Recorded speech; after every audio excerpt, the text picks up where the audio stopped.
Hello, welcome today, and we are going to talk about gender and sexuality. Normally, when we hear about gender, what comes into our mind, we simply think about, women, but we don't really include the fact that this is a sector that includes both sides, includes all the identities and orientations that different people might have onto themselves. So, in gender and sexuality topic, we are going to look first on the concepts and the areas that we need to understand before we start discussing gender, so that we don't become what we call gender biased, where we only think gender in the lines of women. So keep up with me and let's see what inside.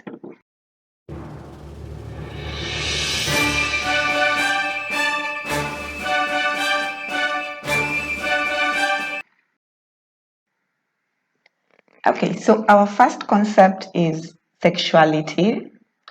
And when we say sexuality, here we are talking about the sexual feelings, the thoughts, attractions, and even behavior that a person may display towards other people. And this is sometimes biological, it could be erotic, physical. It basically compounds different things. It's not just sexual feelings, whereby most people think sexuality is just the feelings you have sexually towards other people. But no, you could be having spiritual attractions towards other people. Part of it is biological, but in sexuality, you're just being holistic into your approach on how you view other people. So this is your attractions in terms of thoughts, feelings, eros. It's all that wide. And you need to understand that sexuality is also diverse and personal. So it is not something that can be defined by the society. It is more defined by the person. So it is an important part of who you are, and this is from your personal side. It is not described by what the community thinks. Then we have the second concept of sexual health. So remember, we are beginning from sexuality, where you are now attracted to this person, either in the sexual aspects, in the physical aspects. But as a person, you need to have what you call sexual health, where you acknowledge that you're a sexual being and that you have sexual needs, desires, but sometimes you can also experience sexual challenges. And in this, what brings out a new concept nowadays that we call sexual health, that we are describing it as a state of physical, emotional, mental, and your social well being, but in relation to sexuality, and not just the mere absence of a disease or a dysfunction or infirmity. This is a definition that is acknowledged to us by WHO. And that when you're looking at sexual health, we're acknowledging that sex is pleasurable, but in all this, you want to experience safe sexual experiences that are free from any coaction, that are free from any form of violence, that is also free from any form of discrimination. So this is a state of you being whole, both physically, emotionally, mentally, and then socially, so that you can enjoy your sexual aspect, pleasurable, safe, no coercion into it, there's no discrimination in it, and there's no any form of violence. Meaning you're exercising sex, but as a social right or as a right that is acknowledged and equally distributed to all. But again, we are mentioning that for you to have positive sexual health, there's the aspect of being whole in terms of physical, mental, spiritual and all that, so that you have this well-being that is holistic. But how do you know that you have a positive sexual health, or how do you know that you are whole in terms of your sexual health? But actually this involves your view from your end as a person. And in this case, we talk about, are you able to be intimate with a partner? Are you able to communicate explicitly about your sexual needs and desires without having any form of judgment? So this is you having sexually functional and ability to generate sexual arousal, ability to feel sexually fulfilled without you feeling any form of coercion. So this is an aspect where you as a person, you value your sexual nature, you are able to decide in your own form what makes you sexually fully, or what do you feel as a person, not as what the community think, but you from your end. And can you get actually smart about your body, protect it, and understand that my sexual needs are defined in this particular way? Do you feel okay to even communicate with your partner about your sexual needs, or will you feel some form of judgment? There's sometimes those aspects where you feel you don't want to expose certain part of you sexually, but if you're able to have that nature where you're free, you are intentional even with your sexual aspects, you are responsible, you're able to set sexual boundaries, you understand what safe means as a person who is sexually aware, then you talk about that person being positively, or being a positive sex, person who is experiencing positive sexual health.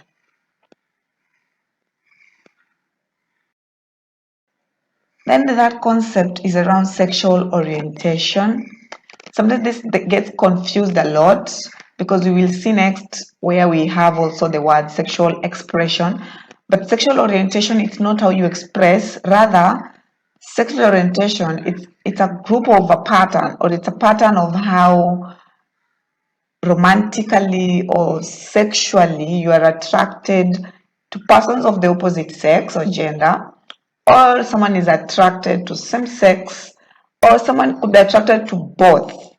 And sometimes a person can be attracted to more than just one gender. So from the research that I'm doing and from what I've been reading, is that mostly under sexual orientation, you may not have to choose. It's not a choice that someone wakes up and says, I am attracted to female. Let's say this person is female, and according to the biology, okay, the person is female, but then according to the orientation, this person is getting attracted to same gender, and in this case, we're talking about female. So this is not a choice that the person woke up one day and decided, I am going to be attracted to same gender. No. Actually, it's this is a feeling. It's what the person feels, and it's kind of also personal. It's not biologically transferred into you, that according to the biology that you're born female, so automatically you will be oriented or you will be attracted to female. But rather, this is not out of choice. It is simply a feeling that a person can get, and it is based on an individual. It's not influenced mostly by culture or how you've been brought. It's just a feeling that this orientation attains to.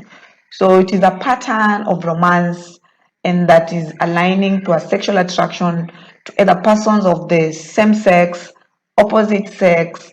Sometimes it could be both sexes, or you can get attracted to more than one sex. So whereby you can have a mix of the different sexes and gender that someone has. So please remember, a sexual orientation is not a choice, but rather it's a feeling, and it's a very personal feeling. And in this case, this is where we will have different types of sexual orientation, which I want to discuss in the next slide. So under sexual orientation, this is where now we generate different types of sexual orientation.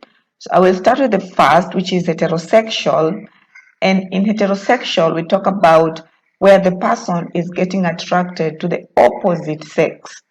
So in the opposite sexual attraction is whereby, if like now I am female, then I get attracted to male. So I am attracted to the opposite of who I am. So if I'm female, then my orientation is towards male. In that category, that orientation is stated to be heterosexual.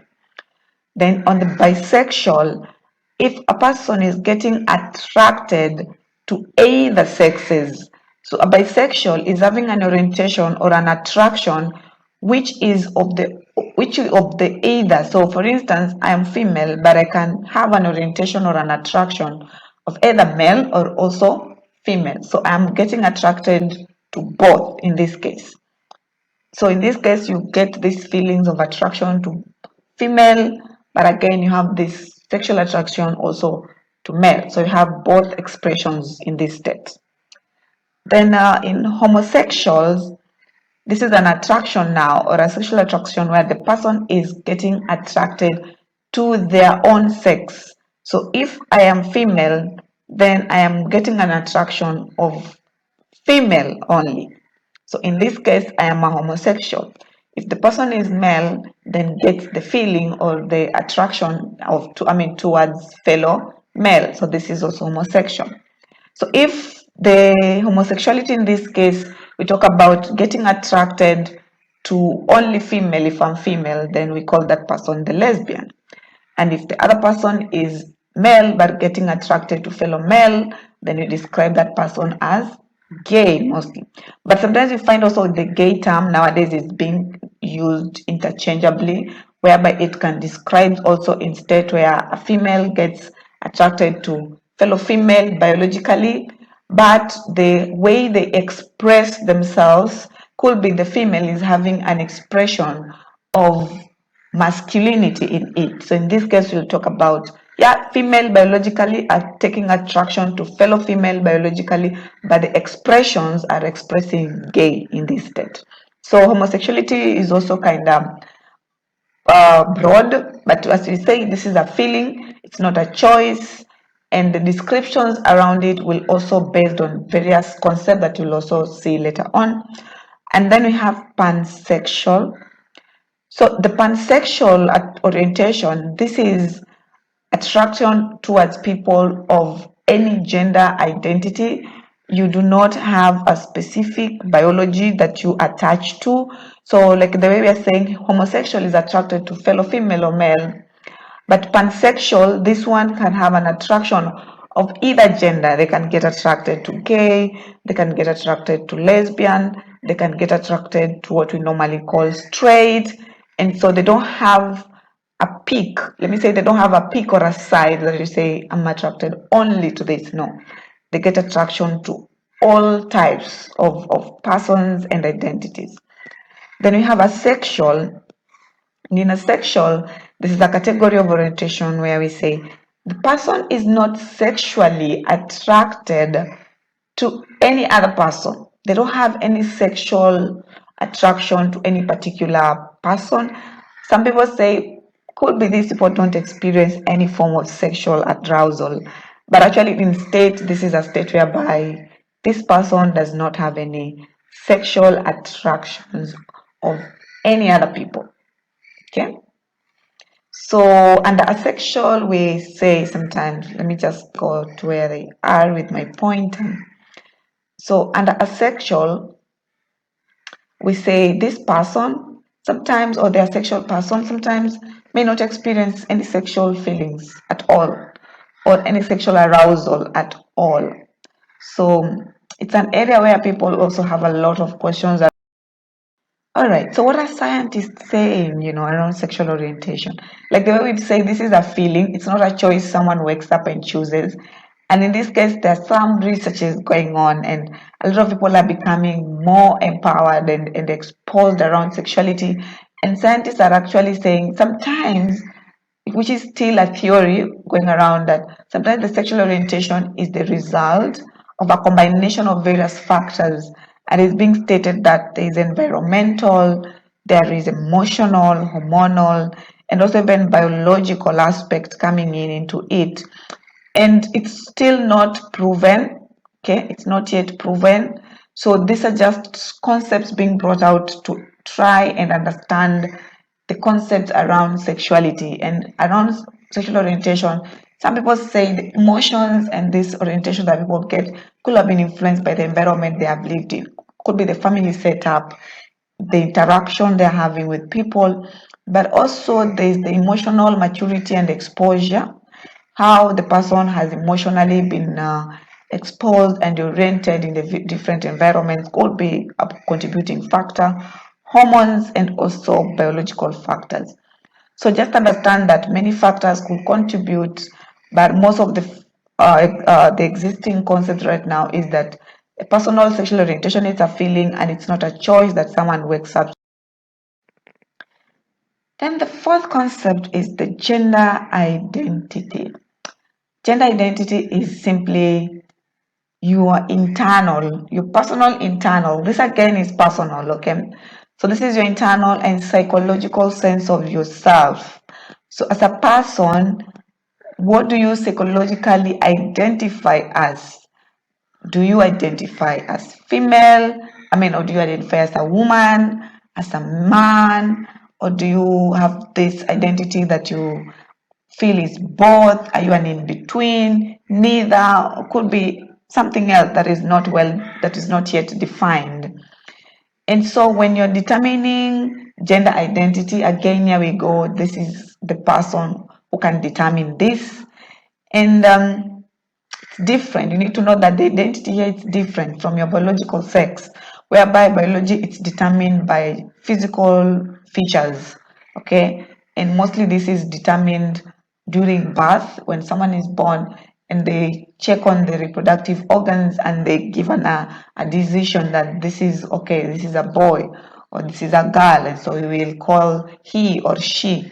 But now in gender identity, it's a personalized identity that the person could have internally and psychologically. And this is from a sense of evaluation as a person, not just randomization and all that. It's all thought of, internalized, and a person has chosen a certain identity. So nowadays, there's the respect even in how you feel people's identity, and that's why there's the upcoming or emerging areas where, as you feel identities, you have to respect the aspect of even asking the person, who do you choose to identify with? Do you fall under she or her? Are you he or him?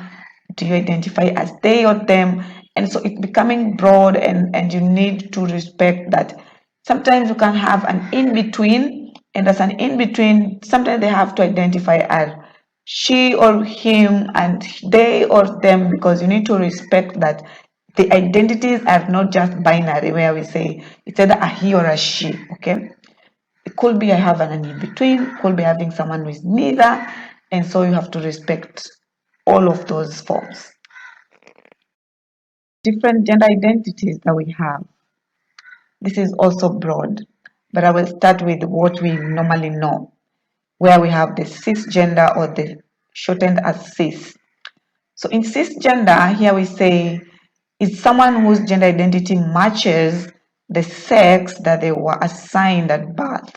So like we said, we have our biological alignment, and when someone is born, of course, the doctor checks the organs and they confirm these are female genital organs, or these are male genital organs. And if it's female, they assign this is female.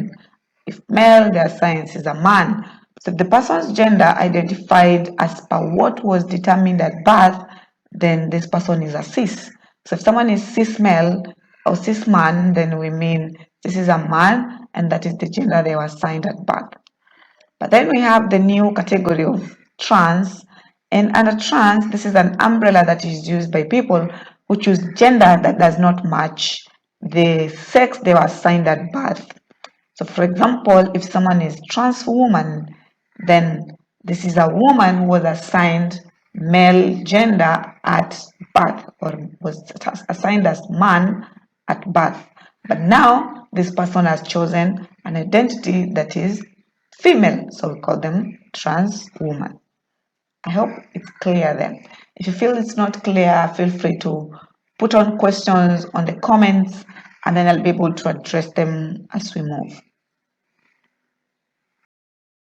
Then non-binary. So non-binary, it's an umbrella term also, and we use it on people who don't identify exclusively as male or women. And so with non-binary, they might identify with both, could be masculine or feminine, but different degrees, Non-binary means you're not picking any sides, okay? You're free to choose either identities, where at some moment you can be having both masculine and feminine natures or feminine identities. Other times it could be neither. It could be neither masculine or feminine. So non-binary does not have a side. It's an identity that doesn't have exclusivity, in short. And then the queer also, it's a term that is used to describe someone's sexual orientation, gender identity, or gender expressions. And in queer people, they do not generally fit in any heteronormative. Heteronormative is the idea of where we are saying this is what is normal, or this is the norm. And so we keep labels, ideals, or what we call facts in this nature, where we say we are born to be male or female. That is what people think it's norm. But sometimes there's what we call queer, where people don't fall into this normal. And so they have an identity that is not particularly conformed into these normals or labels and ideals that the community has set for people to follow. So which other identities do we have in existence? You need to respect that from the identities, we can also have gay, lesbian, straight, two spirits, and the identity that mostly is now widely used, the the LGBTQ plus, and we'll come to that. But on the gayism, we mean of a man and a woman. So I want you to note here that a man or a woman who is not either cis or trans, but is attracted only or almost to those of the same gender. So remember we said gay is also determined by the expressions. So you could have a man that could be having expressions of feminine, it could be having a woman that could be having expressions that are masculine, but the attraction is only or almost to the same gender, and in this case the gender that was aligned at birth. So with alignment they were female, but now they have expressions that could be masculine, but the attraction is to the same gender. Then in lesbian, it's purely for women, and it is looking at a person who is identifying not as cis or a trans, but is primarily attracted to women. So this is for women getting attracted to women. On the straight, we simply refer to the umbrella of heterosexual, where the attraction is towards the opposite sex. So if you're female, your attraction is toward the opposite, so it will be attracted to male. Then in two spirits, it's also an indigenous term, but you use this to describe either spiritual, gender, but also sexual identities. So it could have a combination of several identities as a person, and in this case, we categorize you as two-spirited. But under now, we need to note that sometimes you have to have a common identity for all, because sometimes describing all this in different words can get a bit tiresome. So there is the new or the concept that is easy actually to use and interact with, and is the LGBTQ plus. So under this, it's a category or an acronym for lesbians, gay, bisexual, trans, two spirits, queer, and any other additional identities that are not yet described or might come up. So in this case, you have the plus to cover any other that has not yet been included in this case. Terminology number 5, biological sex. This, I think, it's among the most self-explanatory. And in this case, biological sex, we mean this is what describe our physical characteristics or our biological characteristics. Here we have how our shape looks like, the hormones we generate, the genitals, and under biology, this is the sex we were aligned at birth, whatever was assigned to us as birth, either male, female, or intersex. Remember, some can be born with both sexes, or a child can be born with both sexes, where they contain both male and they contain both female genital sexes. So in this case, when someone is born with both sexual characteristics, we call them intersex. And the sex or the biological sex that will be aligned or assigned to them will be the intersex. But biology is simply based on the physical characteristics that have been allocated to the person at birth. And then now we have the gender orientation. So under gender orientation, not orientation, but under gender expression. So finally, let's look at gender expression. So under gender expression, now this is like a language. I want to use to look at gender orientation as a language, whereby you want to describe your sexuality but using an expression or like a code or a language. So this can be where you're using clothes, the hairstyle you use, the makeup you put on, the body language. Do you have like flags? Do you have like a certain body marking that you have on your body to express your identity? So generally, for instance, what we normally know is that if you're a female, then you're told to wear dresses. That is culturally what is described to be used as a way of expressing. So addressing, it's actually a language or a code. So if someone is being told to wear a dress, that's actually a code you're using to express a gender expression. So you find the society has given certain society expressions to give us our gender expression. So we have two sides, which is not normally the reality, because there's masculinity, and in masculinity, there's the gender expression that has been aligned on it, that you have to wear a trouser, cut your hair in a certain way, put your hair in a way that looks like a man. If you're a man, applying certain colors on your body can be manly enough. And so those are actually gender expressions that they have been put on a society level. But now they say sometimes you can break those gender expressions and present your own gender expressions, where you reflect your own gender identity and your sexual orientation, such that a guy or a male may just be male, but they may express their things maybe in a feminine way. Like you can find a male who finds awesomeness in just having nail polish in it, and they feel that's it, but it doesn't mean they're having gender orientation that is female-like. Okay, and it could be sometimes whereby female just like having an expressions that is masculine, and they feel, I don't want to have clothes that look feminine, I want to have clothes that are looking masculine. But it doesn't mean the orientation has changed. No, the orientation is still the same. So they say, do not judge. That's what people tell us. Do not judge and avoid assuming that the people's gender orientation is simply based on their appearance, because gender expression is appearance purely. Appearance that is being used to express, or it's like a body language that you use to express. But in reality, it does not finalize on the person's gender identity or their sexual orientation. It's simply an appearance. Okay? So let's summarize this gender concept that we've looked at.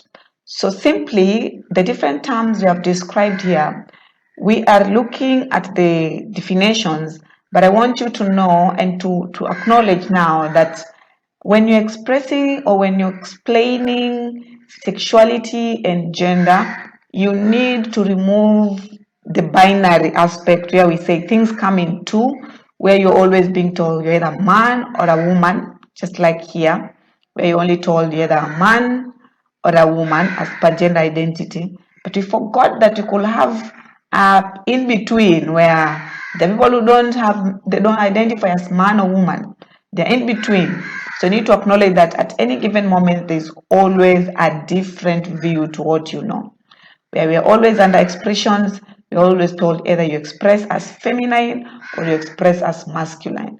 But you could have an in between where we have an androgynous. In biological sex, society has put it that a person has to be either female or male. But you forget you can have an intersex. All right.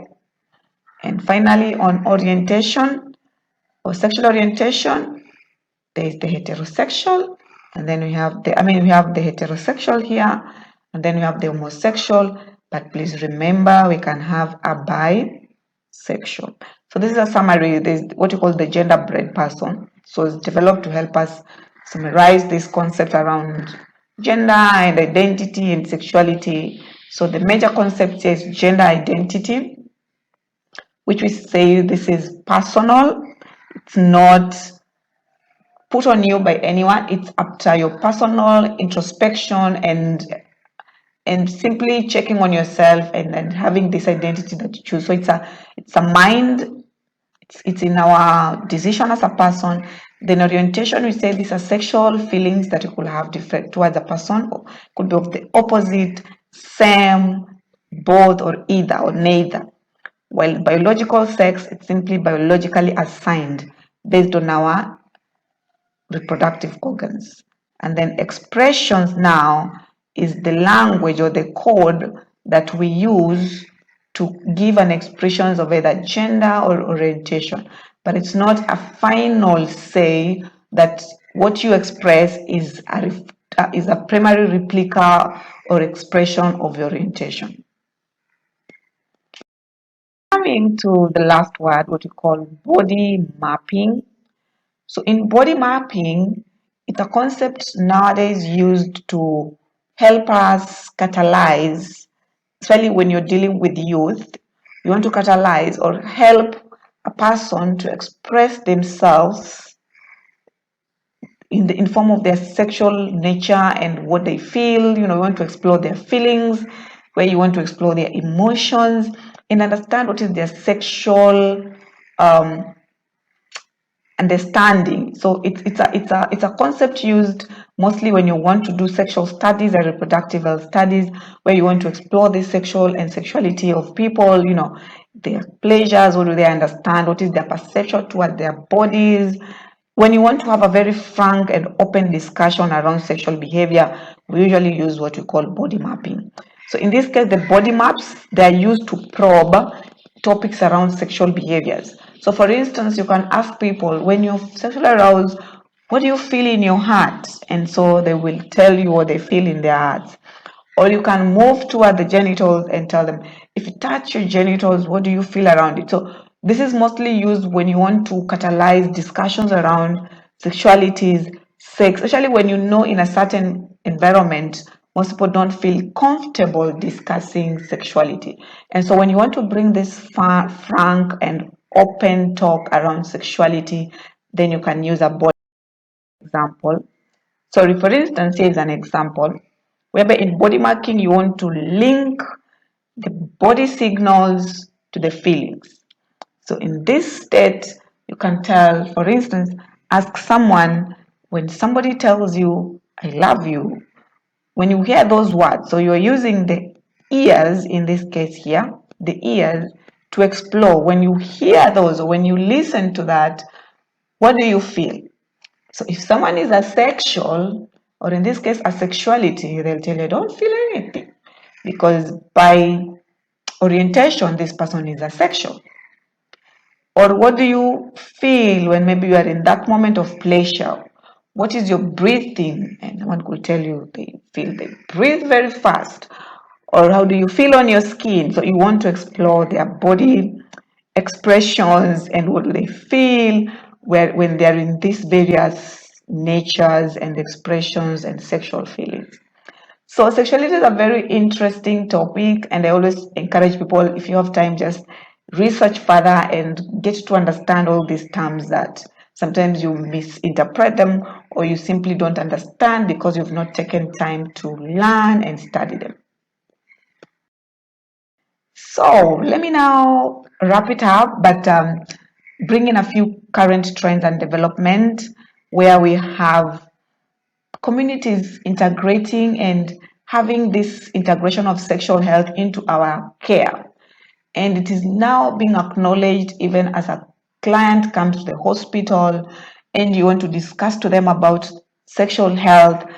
You don't just take the common history the way you take it. You just ask, the name, the biodata, and you just talk about symptoms. You're told to also explore their sexual health. Bring in the question and ask, when is the last time you had your sexual, or you have your sex? Do you feel okay when you're having these sexual urges?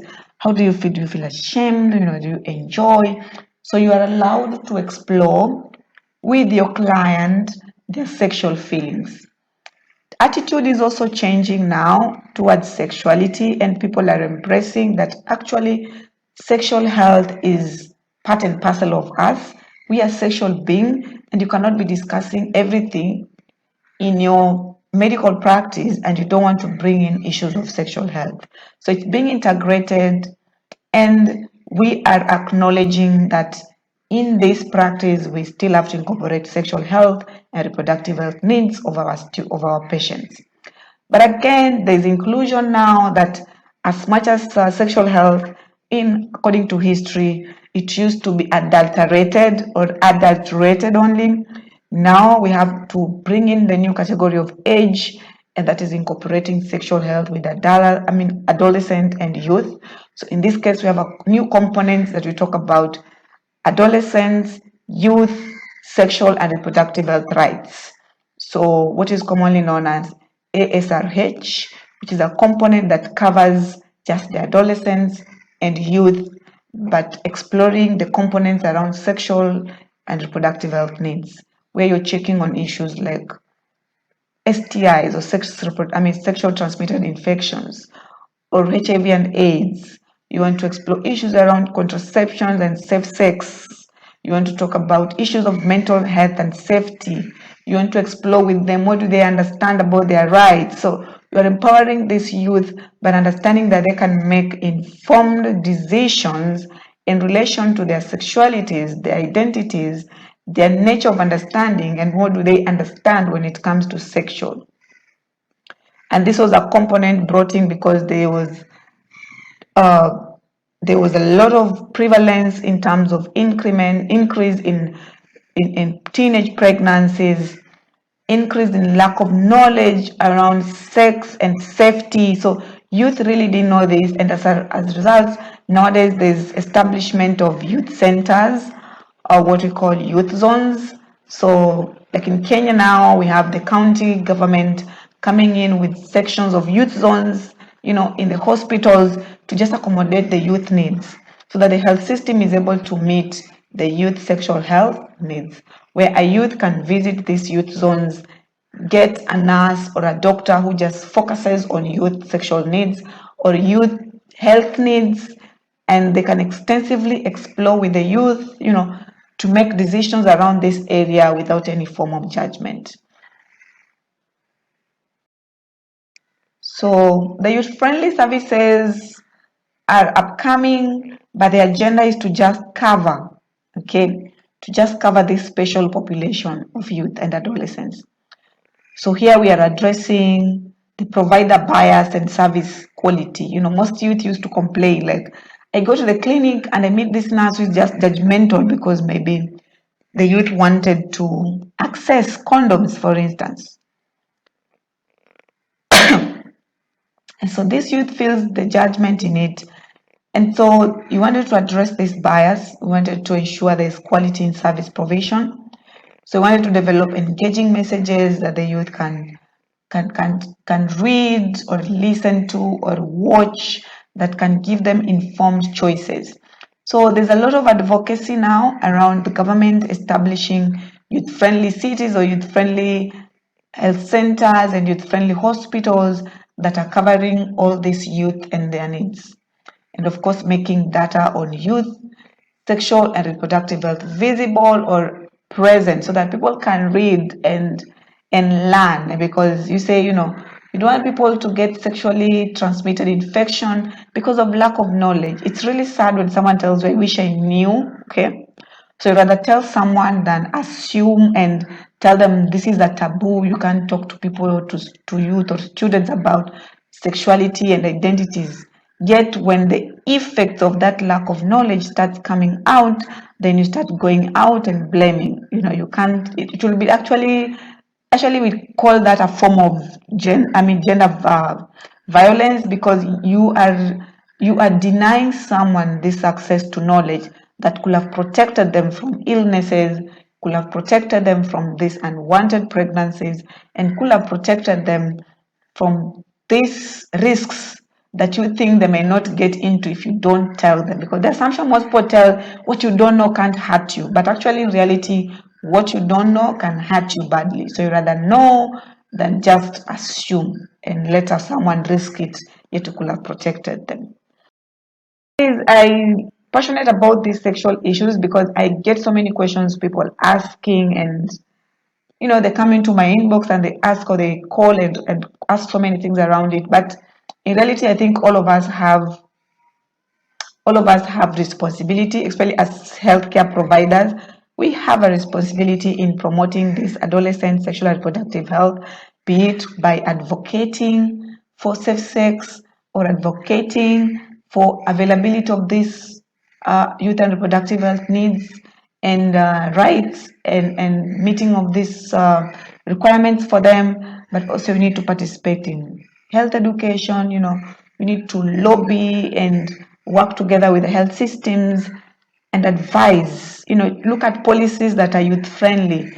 Look at policies that are positive in terms of being accommodative of the nature of the age and even the nature of that.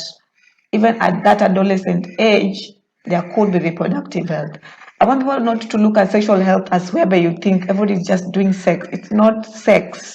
Reproductive health is not just sex. It's so wide than just thinking around sex. Let's also participate in community empowerment. Let impact our communities.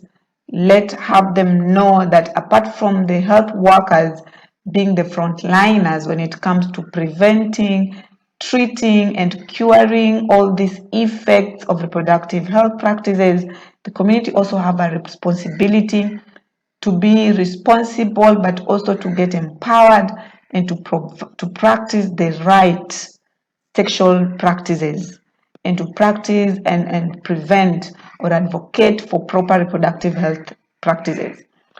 And so listen to an end on that. And I want to encourage you to be part of this movement as we learn here on this channel. So if this message has been impactful for you, you can like, comment, share, and also subscribe. And if we're going through this session, you are able to have some questions, please feel free to share it, comment it down. I will address it later on. And that's it for today, guys. Thank you so much. Feel free to join in into our conversation around this channel. This channel is simply about health matters. We explore different topics, and I felt this time I wanted to just explore on gender and sexuality. So I will keep this series going on, possibly this week, and then next week you can explore a different aspect. So join in, keep up. We'll have several premieres coming up. And thank you so much, and enjoy your day.